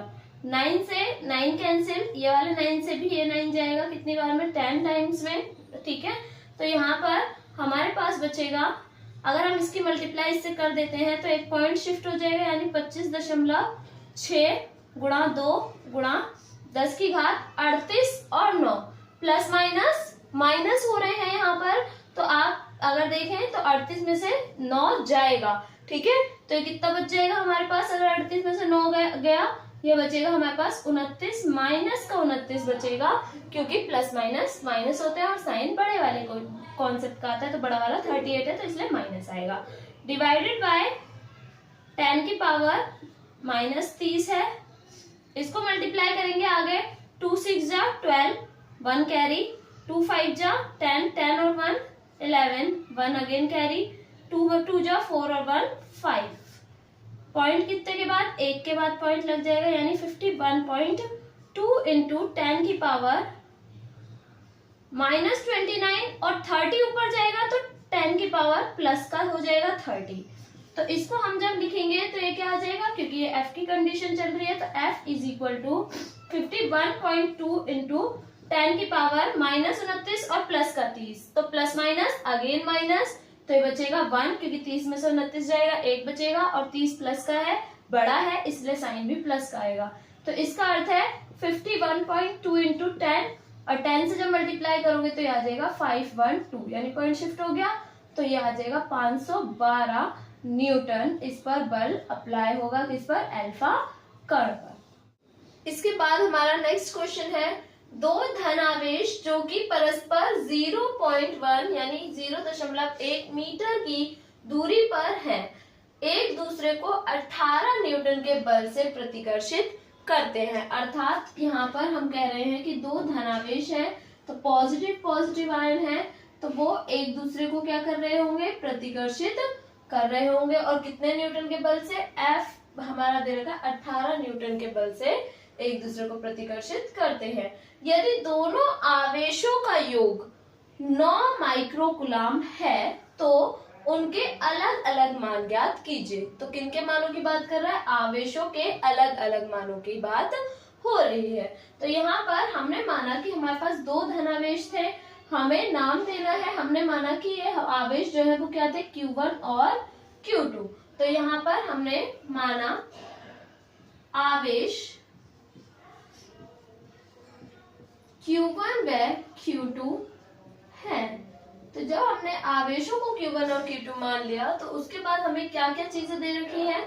एक तो हमें R दे रखा है 0.1 मीटर, और नेक्स्ट हमें दे रखा है एक दूसरे को 18 न्यूटन के बल से प्रतिकर्षित, यानी बल दे रखा है 18 न्यूटन का बल इन पर अप्लाई हो रहा है, प्रतिकर्षण बल इन पर लग रहा है 18 न्यूटन का प्रतिकर्षण बल।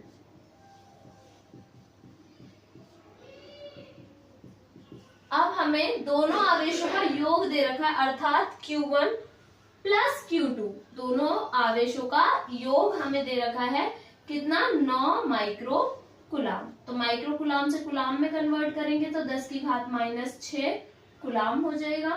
तो ये हमारा Q1 प्लस Q2 की वैल्यू दे रखी है। हमें निकालनी क्या है? Q1 और Q2 की सेपरेट वैल्यू हमें निकालनी है। तो सबसे पहले अगर हम देखें तो हमें जो R दे रखा है और F दे रखा है उसके आधार पर हम यहाँ पर केवल बल के बारे में ही हमें क्वेश्चन बता सकता है या बता पा रहा है। तो हमें यहाँ पर कुलाम के नियम से सबसे पहले बल को ही यूज करना है। तो कुलाम के नियम अनुसार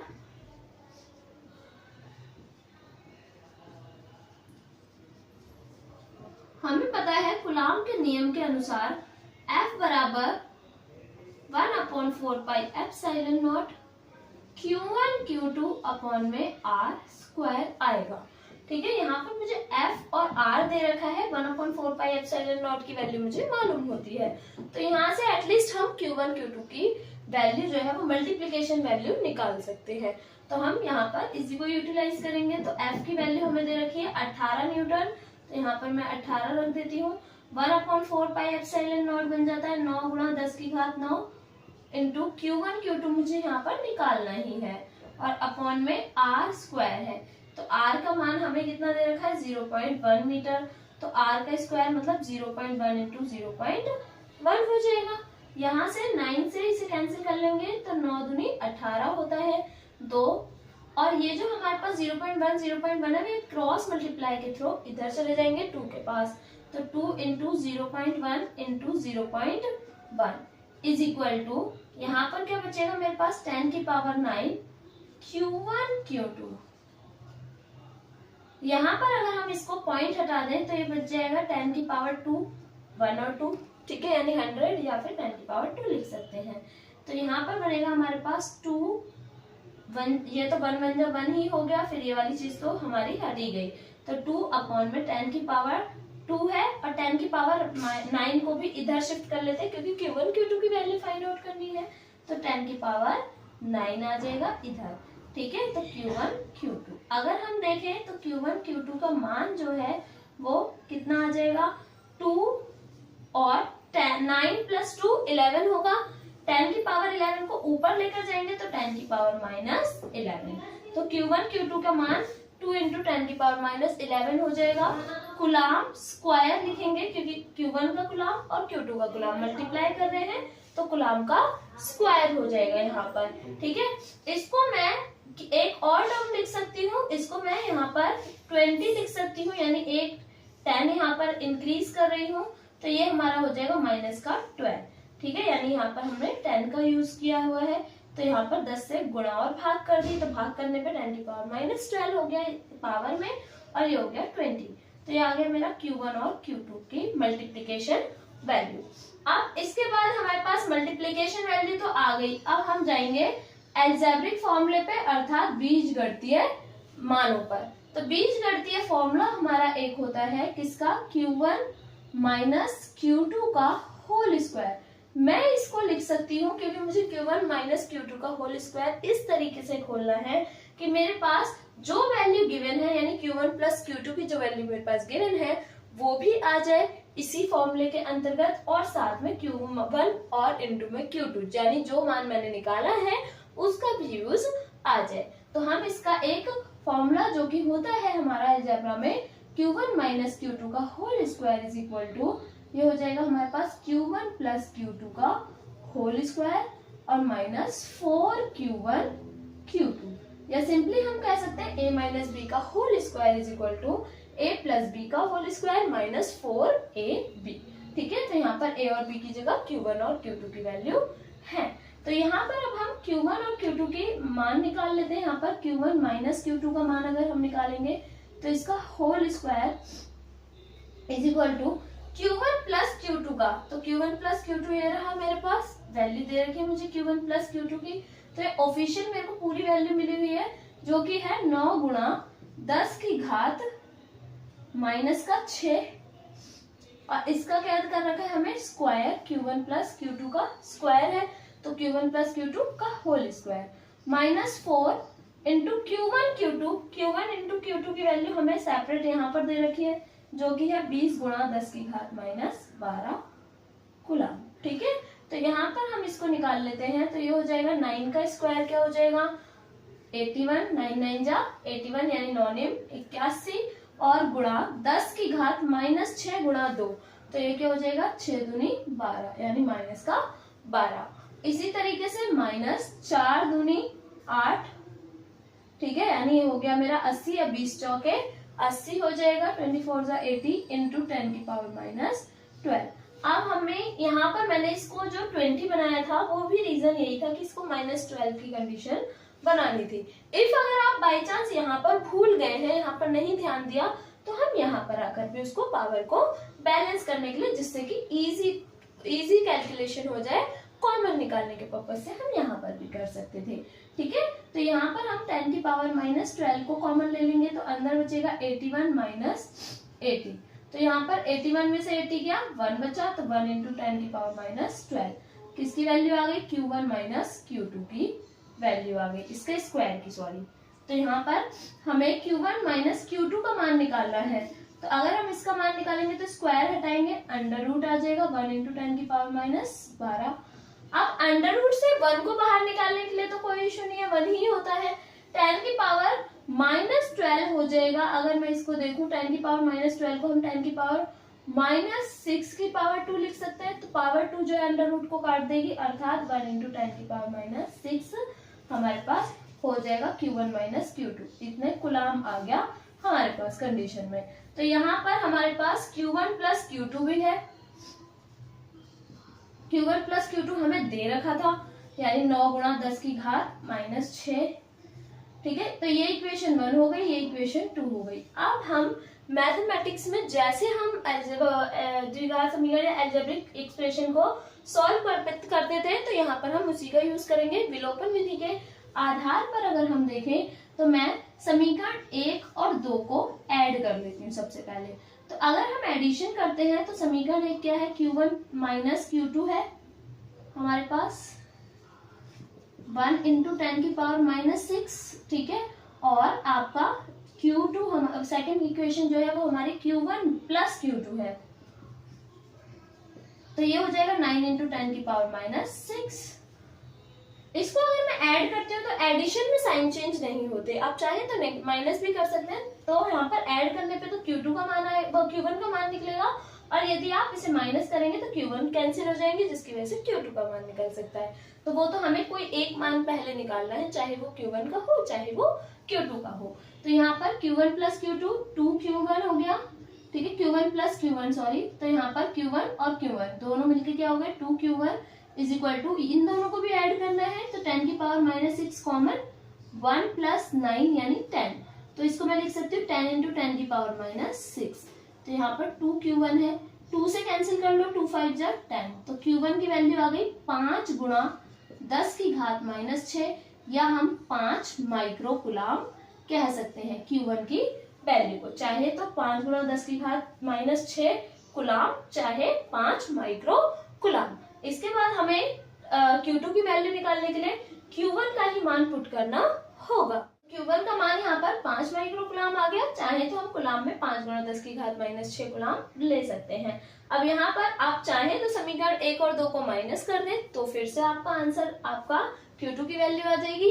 लेकिन यदि आप चाहें तो Q1 की वैल्यू दोनों समीकरणों में से किसी भी एक समीकरण में रख सकते हैं। तो यहाँ पर मैं समीकरण 1 में रख देती हूँ, जो भी मेरी वैल्यू निकली है तो उसको हम रख कर देख लेते हैं सबसे पहले। तो यहाँ पर सबसे पहले Q1 minus Q2 is equal to, तो Q1 माइनस Q2 हमारी पहली इक्वेशन है, इज इक्वल टू 1 इंटू 10 की पावर -6 कुलाम है। ठीक है, तो इसको हमें Q1 की वैल्यू क्या रखनी है, यहाँ पर 5 माइक्रोकुलाम या 5 गुणा 10 की घात -6 लिखेंगे, कुलाम में लिखेंगे क्योंकि यहाँ पर वैल्यू कुलाम में ही दे रखी है। ठीक है, minus Q2 is equal to 1 into 10 की पावर -6। मुझे Q2 का मान निकालना है तो Q2 को मैं इधर ले जाऊँ इक्वल के तो प्लस हो जाएगा और इस वाली टर्म को इधर ले आऊँ तो ये माइनस में हो जाएगी। तो 5 गुणा 10 की घात -6, इसको इधर लेकर आएंगे तो ये माइनस का 1 इंटू 10 की पावर -6 और इज इक्वल टू Q2 को इधर लेकर गए तो ये प्लस का हो जाएगा। फिर इन दोनों में से कॉमन निकाल लो, 10 की घात -6 कॉमन आ जाएगा तो क्या बचेगा 5 माइनस इसमें 10 की घात -6 निकल गया तो यहाँ पर बचा है 1। तो यहाँ पर ये हो जाएगा 5 में से 1 गया 4 गुणा 10 की घात -6 किसके बराबर, Q2 के बराबर, या आप कह सकते हैं Q2 की वैल्यू 4 गुणा 10 की घात -6 कुलाम, या फिर हम इसको भी माइक्रोकुलाम में लिख लेते हैं क्योंकि 10 की पावर -6 की कंडीशन में आ गया है। तो इसको हम Q2 की वैल्यू 4 माइक्रोकुलाम भी लिख सकते हैं। तो इस तरीके से हम दोनों ही आवेशों के अलग अलग मान को भी निकाल सकते हैं। हमारा नेक्स्ट न्यूमेरिकल है 3.2 इंटू 10 की पावर -19 कुलाम तथा -3.2 इंटू 10 की पावर -19 कुलाम के दो आवेश एक दूसरे से 2.4 इंटू 10 की पावर -10 मीटर की दूरी पर स्थित हैं। तो यहाँ पर मेरे पास दो आवेश हैं जिनमें आपका फर्स्ट आवेश 3.2 इंटू 10 की पावर -19 कुलाम और दूसरा जो आवेश है वो मेरे पास -3.2 इंटू 10 की पावर -19 कुलाम है और ये दोनों ही आवेश एक दूसरे से 2.4 इंटू 10 की पावर -10 मीटर की डिस्टेंस पे रखे हुए हैं या स्थित हैं। यह वैद्युत द्विध्रुव 4 इंटू 10 की पावर 5 वोल्ट पर मीटर के एक समान विद्युत क्षेत्र में स्थित है। तो यहाँ पर हमें बेसिकली दिया हुआ है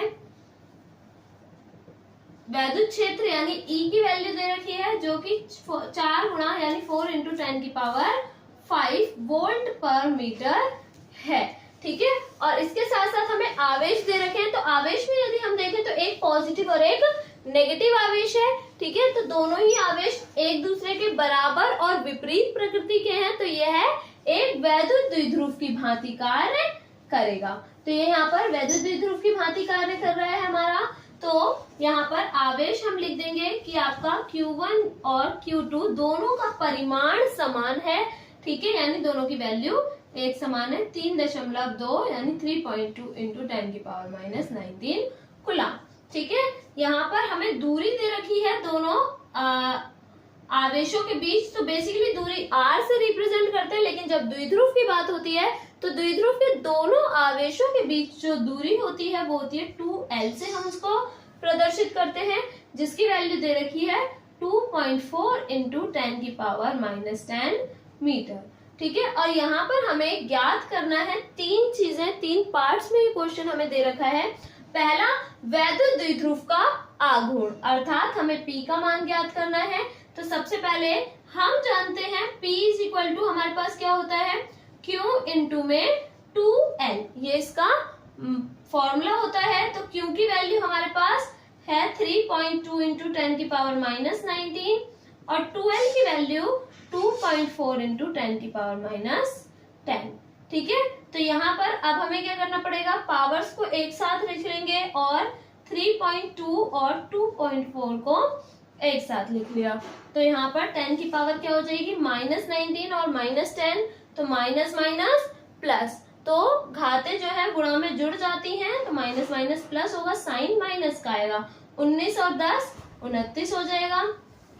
इन दोनों को हम मल्टीप्लाई करके देख लेते हैं। तो 3.2 और 2.4 की अगर हम मल्टीप्लाई करते हैं तो 4 2 जा 8, 4 3 जा 12, 2 2 जा 4 और 2 3 जा 6, 8 4 और 2 6 और 6 और 1 7। तो यहाँ पर पॉइंट के बाद 2 के बाद पॉइंट लग जाएगा, तो यहाँ पर ये हमारी वैल्यू आ जाएगी इन दोनों का मल्टीप्लाई करके 7.68 इंटू 10 की पावर -29। तो यहाँ पर P है, P का जो मात्रक होगा वो क्या हो जाएगा मेरे पास कुलाम इंटू में मीटर। तो यहाँ पर ये कुलाम इंटू में मीटर आ जाएगा। पार्ट 2 हम समझेंगे इसका विद्युत द्विध्रुव को साम्यावस्था से। साम्यावस्था अर्थात इसकी जो बैलेंस कंडीशन थी उससे 180 डिग्री घुमाने में किया गया कार्य या आवश्यक कार्य। तो हमें पता है कि विद्युत द्विध्रुव को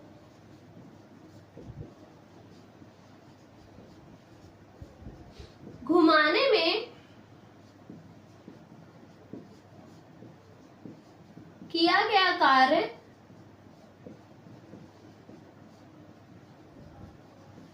जो फॉर्मूला होता है कार्य का वो होता है W बराबर PE ब्रैकेट में 1 माइनस कॉस थीटा। तो यहाँ पर हमें क्वेश्चन कह रहा है कि हमें 180 डिग्री घुमाना है, अर्थात हमें थीटा का मान जो है वो कितना लेना होगा 180 डिग्री लेना होगा। तो W इज इक्वल टू क्या हो जाएगा PE 1 minus cos 180 degree. Cos 180 यानी कॉस 180 जो वैल्यू होती है कॉस 180 की वो होती है माइनस का 1। तो ये हमारी कुछ इस प्रकार से वैल्यू आ जाएगी और जब हम इसको सॉल्व करेंगे तो ये हो जाएगा 1 माइनस माइनस प्लस, प्लस का 1। तो यहाँ पर ये हो जाएगा 2PE। तो हमारा जो किया गया कार्य है वो क्या होना चाहिए 2PE होना चाहिए। यहाँ पर हमें P का मान हमने पार्ट 1 में निकाला था और E की वैल्यू हमारे पास दे रखी है क्वेश्चन में। तो W is equal to 2 into P की वैल्यू हमारे पास आई थी 7.68 इंटू 10 की पावर -29 और E की वैल्यू जो है वो हमारे पास क्या हो जाएगी 4 इंटू 10 की पावर 5। ठीक, तो यहाँ पर अब हमें इसको सॉल्व करना पड़ेगा। तो सबसे पहले यहाँ पर 4 दूनी 8, 8 गुणा 7.68 गुणा 10 की घात -29 और प्लस का 5। तो यहाँ पर प्लस माइनस माइनस हो जाएगा, 29 में से 5 जाएगी पावर, तो यहाँ पर बचेगा माइनस का 24। ठीक है, क्योंकि माइनस प्लस माइनस माइनस होता है और साइन बड़े वाली वैल्यू का आता है, तो बड़ा मान जो है वो 29 है, इसलिए माइनस का आएगा 24। यहाँ पर अगर हम 8 की मल्टीप्लाई करके देखें, 8 की गुणा करें, तो यहाँ पर हम कर सकते हैं इस तरीके से 7.68 और इसकी मल्टीप्लाई करनी है हमें किससे 8 से। तो 8 8 64, 6 हमारा हासिल आ जाएगा, 8 6 48, 48 और 6, तो 48 और 6 हमारे पास 54 और 8 7 56, 56 और 5। ठीक है, तो 56 और 5 61 आ जाएगा। तो यहाँ पर पॉइंट यानी 61.44 इंटू 10 की पावर -24 जूल। यहाँ पर हम इसको कार्य निकाल रहे हैं, तो यहाँ पर मैं इसको जूल में वैल्यू रख सकती हूँ। ठीक है, और अगर हम चाहें तो इसको पॉइंट को यहाँ पर शिफ्ट करके और पावर को भी कंडीशंस को चेंज करके कर सकते हैं। तो यहाँ पर अगर मैं इसको करूंगी तो ये होगा W इज इक्वल टू 6.14। तो यहाँ पर हम लास्ट वैल्यू को क्या कर रहे हैं, यहाँ पर अप्रॉक्स में ले लेते हैं, लगभग में ले लेते हैं, तो इनटू में 10 की पावर -23 हो जाएगी इतने जूल। नेक्स्ट पार्ट है हमारा वैद्युत द्विध्रुव की साम्यावस्था में स्थितिज ऊर्जा। तो यहाँ पर अब हम वैद्युत द्विध्रुव की स्थितिज ऊर्जा पे बात करेंगे। तो वैद्युत द्विध्रुव की स्थितिज ऊर्जा के बारे में हमने डेरिवेशन निकाली थी। तो स्थितिज ऊर्जा जो है उसको हम U से रिप्रेजेंट करते हैं, U से प्रदर्शित करते हैं। तो u बराबर फॉर्मूला आया था -PE cos थीटा। तो यहाँ पर हमारे पास फॉर्मूला जो हमारा स्थितिज ऊर्जा का था वो ये था। अब यहाँ पर अगर हम देखें साम्य अवस्था में बात हो रही है, तो साम्य अवस्था में विद्युत द्विध्रुव जो है वो किस अवस्था में होगा, उसके द्वारा बनने वाला जो कोण है वो 0 डिग्री होगा। यदि हमारा विद्युत द्विध्रुव साम्य अवस्था में है तो अर्थात वो विद्युत क्षेत्र यानी एक समान विद्युत क्षेत्र की ही दिशा में है, अर्थात उसके समांतर है, और थीटा एंगल क्या बन रहा है उस अवस्था में 0 डिग्री का बन रहा है। तो यहाँ पर हम वैल्यू पुट कर देंगे, तो u बेस में 0 ले लेते हैं हम यहाँ पर, तो -PE cos 0 डिग्री। तो cos 0 की वैल्यू होती है हमारे पास 1, तो यहाँ पर u नॉट की जो वैल्यू आ जाएगी या u की जो वैल्यू आ जाएगी वो क्या हो जाएगी, p माइनस का PE। अब p का मान जो है वो हमने पहले पार्ट में निकाल लिया था, और यहाँ पर e की वैल्यू मुझे क्वेश्चन में दी हुई है, तो यहाँ पर हम इसको वैल्यू को पुट कर लेते हैं। तो u नॉट बराबर -p की वैल्यू 7.68 गुणा 10 की घात -29, और e का मान हमें दे रखा है 4 गुणा 10 की घात 5। ठीक है, तो इस तरीके से हमारे पास वैल्यू आ जाएगी। अब हम क्या करेंगे, माइनस का 7.68 और इसको 4 को इसके साथ ले लेते हैं और 10 की पावर एक साथ लिख लेते हैं। तो 10 की पावर -29 और प्लस का 5, फिर से प्लस माइनस पावर क्या हो जाएगी, माइनस का 24 बचेगा। इसके बाद हमें क्या करना पड़ेगा, 4 की गुणा करनी पड़ेगी 7.68 के साथ। तो माइनस यहाँ पर 4 8 32 हासिल 3, 4 6 24, 24 3 27 हासिल 2, 4 7 28, 28 और 2 क्या हो जाएंगे हमारे पास 30। तो यहाँ पर अब हमें क्या करना पड़ेगा, 2 के बाद दशमलव लगाना पड़ेगा। तो यहाँ पर 30.72 गुणा 10 की घात -24 आ जाएगा। या तो हम यहाँ पर u नॉट की वैल्यू को यहाँ पर लिखकर जूल लगा दें, क्योंकि स्थितिज ऊर्जा का मात्रक भी क्या होगा, जूल ही होगा। या फिर अगर हम लिखना चाहें तो पॉइंट को हम शिफ्ट कर सकते हैं, तो ये हमारा हो जाएगा माइनस का 3.1 लिख सकते हैं, अप्रोक्सीमेट में लिखेंगे अगर, नहीं तो 3.07 गुणा 10 की घात -23 जूल। इस तरीके से हम इस क्वेश्चन के तीनों पार्ट्स को सॉल्व कर सकते हैं। इसके बाद हमारा नेक्स्ट न्यूमेरिकल है 2 बिंदु आवेश +3 माइक्रोकुलाम तथा -3 माइक्रोकुलाम एक दूसरे से अल्प दूरी 2 गुणा 10 की घात -3 मीटर की दूरी पर स्थित है। तो यहाँ पर हमारे पास फिर से 2 आवेश हो गए, एक प्लस का 3 माइक्रोकुलाम है और एक माइनस का 3 माइक्रोकुलाम है, अर्थात 2 बराबर परंतु विपरीत प्रकृति के आवेश हैं, जो कि एक दूसरे से 2 गुणा 10 की घात -3 मीटर की दूरी पर जुड़े हुए हैं या रखे हैं। तो वैद्युत द्विध्रुव से 0.6 मीटर की दूरी पर अक्षीय और निरक्षीय स्थिति दोनों में विद्युत क्षेत्र निकालना है। तो सबसे पहले अगर मैं अक्षीय स्थिति में देखूं तो इसका अर्थ है कि यहाँ पर विद्युत द्विध्रुव से अगर हम ले रहे हैं तो विद्युत द्विध्रुव के मध्य बिंदु से लेंगे, कितनी दूरी पर, 0.6 मीटर की दूरी पर कोई बिंदु P स्थित था। यहाँ पर हम इस पॉइंट पे हम अक्षीय स्थिति में विद्युत क्षेत्र निकालेंगे, और इसी प्रकार से हम एक बार सेकंड पार्ट में निरक्षीय स्थिति में पॉइंट P मानेंगे, जिसको भी हम मध्य बिंदु से r दूरी पर एज्यूम करेंगे। इसे भी हम r यानी 0.6, इसे भी हम 0.6 की फॉर्म में ही मानेंगे। तो यहाँ पर सबसे पहले देख लेते हैं हमें दिया क्या क्या है। तो दिया है आवेश दे रखे हैं हमें, आवेश का मैं परिमाण लिखूंगी केवल 3 माइक्रोकुलाम, माइक्रोकुलाम से कुलाम में जाएंगे तो 3 गुणा 10 की घात -6 कुलाम हो जाएगा। एक दूसरे से अल्प दूरी यानी दूरी हमें दे रखी है तो r दे रखा है। ये याद रखना कि जब यहाँ पर दूरी की बात आ रही है तो यहाँ एक दूसरे से अगर अल्प दूरी पर है, इसका मतलब यहाँ पर दूरी जो है वो द्विध्रुव की है, यानी आवेशों के मध्य दूरी है, जिसको हम यहाँ पर किसमें एज्यूम करेंगे, यानी विद्युत द्विध्रुव की दूरी 2l, जिसको हम लिखते हैं 2 गुणा 10 की घात -3 मीटर। तो यहाँ पर जो हमारे पास सेकंड कंडीशन दे रखी है वो हमारे लिए r की दूरी है, यानी जो हमें अक्षीय स्थिति में दूरी है वो हमारे लिए क्या होगी, अब दूरी r 0.6 मीटर। तो ये तो दोनों मीटर में ही है, यानी SI यूनिट में ही है, तो हम इसको परिवर्तित नहीं करेंगे। तो सबसे पहले अगर हम देखें तो वैद्युत द्विध्रुव के अक्षीय स्थिति में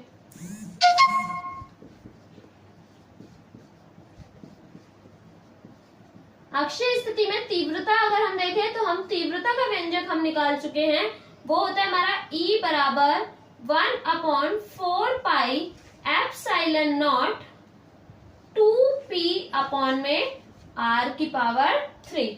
ये हमारा अक्षीय स्थिति के लिए होता है, निरक्षीय के लिए हम नेक्स्ट कंडीशन में निकालेंगे। तो E बराबर 1/4 पाई एप्सिलॉन नॉट लिया है मैंने, यहाँ पर K इसलिए नहीं लिया क्योंकि यहाँ पर हमने परावैद्युतांक पदार्थ की कोई भी बात न्यूमेरिकल के अंदर नहीं की है। तो यहाँ पर 1/4 पाई एप्सिलॉन नॉट की जो वैल्यू होती है वो होती है 9 गुणा 10 की घात 9 इंटू 2। P का मान हमें निकालना होगा इस क्वेश्चन के अकॉर्डिंग। तो P हमारा क्या होता है, Q इंटू में 2L। तो Q का मान हमारे पास है 3 गुणा 10 की घात -6 और 2L की वैल्यू हमें दे रखी है 2 गुणा 10 की घात -3।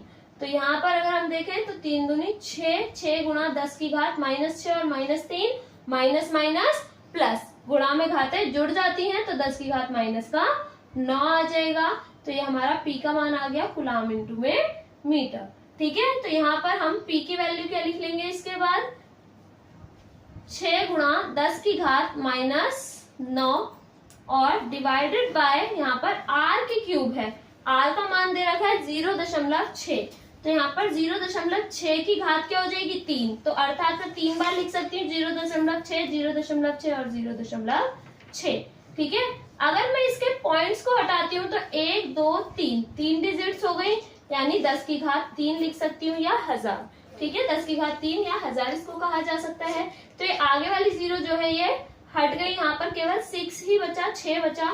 तो यहाँ पर हम सबसे पहले यहाँ पर 6 से 6 काट लेते हैं, फिर यहाँ पर 2 एकम 2, 2 तिया 6, फिर 3 तिया 9 कर लेंगे और फिर से 3 दूनी 6। तो यहाँ पर हमारे पास जो टर्म बचेगी, सारी वैल्यूज तो हमारी कट हो गई, केवल पावर बची और 10 की घात 9 और 10 की घात -9 ये भी एक दूसरे को क्या कर लेंगी, कैंसिल कर लेंगी। तो यहाँ पर बचेगा हमारे पास 10 की घात 3 और डिवाइडेड बाय ये वैल्यू 1 हो गई, ये वैल्यू आपकी 1 हो गई, तो यहाँ पर केवल 2 बचा। तो यहाँ पर हम 10 की घात 3 को क्या लिख सकते हैं, 1000 बटे 2। तो 1000 बटे 2 जब हम करेंगे इसको कैंसिल तो 2 पंजे 10 और 0 0, अर्थात जो विद्युत क्षेत्र की जो तीव्रता है वो हमारी क्या आ जाएगी 500 वोल्ट प्रति मीटर या फिर न्यूटन प्रति कूलाम, आप इसकी यूनिट को यानी मात्रक को लिख सकते। इसके बाद हमारा नेक्स्ट जो टर्म है वो क्या है, हमारी निरक्षीय स्थिति में भी हमें विद्युत क्षेत्र की तीव्रता निकालनी थी। निरक्षीय स्थिति में मैंने माना कि इसके मध्य बिंदु से P यहाँ पर स्थित है, अर्थात यहाँ पे जो यहाँ से यहाँ तक की डिस्टेंस है वो हमारी क्या हो गई 0.6 मीटर। ठीक है, इस टाइप के क्वेश्चंस आ सकते हैं और वैल्यू हो सकता है मे बी आपको चेंज मिले। तो यहाँ पर अब निरक्षीय स्थिति में निकालनी है। निरक्षीय स्थिति में अगर हम देखें तो निरक्षीय स्थिति में, निरक्षीय को अनुप्रस्थ स्थिति भी कहते हैं, तो निरक्षीय स्थिति में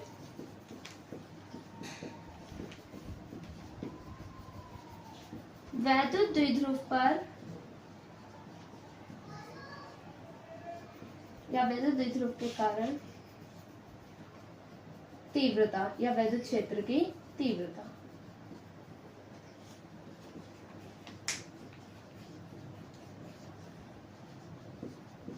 तो विद्युत क्षेत्र की तीव्रता यहाँ पर निरक्षीय स्थिति में ले रहे हैं तो E बराबर क्या हो जाता है formula 1/4 pi epsilon not P upon में R की क्यूब, ये होता है हमारा फॉर्मूला निरक्षीय स्थिति के लिए। तो यहाँ पर सारी वैल्यू हमारे पास है, इसकी वैल्यू बन जाएगी ये 9 गुणा 10 की घात 9। P का मान, P की वैल्यू हमारे पास ये रही, हमारे पास जो हमने फर्स्ट पार्ट के दौरान निकाली थी 6 गुणा 10 की घात -9 और डिवाइडेड बाय फिर से R की क्यूब, तो R की क्यूब वही 0.6 गुणा 0.6 गुणा 0.6। तो यहाँ पर जब हम दशमलव हटाएंगे तो यहाँ पर क्या हो जाएगा, 1000 बन जाएगा या 10 की घात 3 यहाँ पर आ जाएगा। फिर से हम सेम ही प्रोसेस करेंगे, 6 से 6 कैंसिल हो जाएगा यहाँ पर। अब यहाँ पर हम कर सकते हैं 3 से कैंसिल कर सकते हैं, 3 तिया 9, 3 दूनी 6, फिर से 3 एकम 3, 3 दूनी 6। तो यहाँ पर टर्म हमारे पास बचेगी किस तरीके से कि यहाँ पर 10 की घात 9 से 10 की घात -9 भी कैंसिल, तो ये बचेगा हमारे पास 1000 बटे 2 दूनी 4, तो 4 बचेगा यहाँ पर। और जब हम इसको सॉल्व करेंगे तो 4 दूनी 8, 2 बचेगा, 2 और 0 20 हो जाएगा, 4 पंजे 20 यानी 250। तो E का मान इस स्थिति में क्या आ जाएगा, 250 वोल्ट प्रति मीटर या फिर न्यूटन प्रति कूलाम आएगा। तो इस स्थिति में हमारे पास विद्युत क्षेत्र की तीव्रता आई थी 500 जब हमने सेम कंडीशन ली, और निरक्षीय में आई 250। तो हम यहाँ से ये भी देख सकते हैं कि ई अक्षीय वाली जो है, ई अक्ष यानी विद्युत क्षेत्र की तीव्रता अक्षीय स्थिति में दोगुनी होती है किससे, निरक्षीय स्थिति की तीव्रता से। तो ये कभी कभी हमारे पास एमसीक्यू में क्वेश्चन बन जाता है जिसमें हमें कंडीशन दी होती है कि ई अक्ष वाली जो है वो निरक्ष से दोगुनी होती है। आई होप आप सभी को समझ में आया होगा। Thank you so much for watching.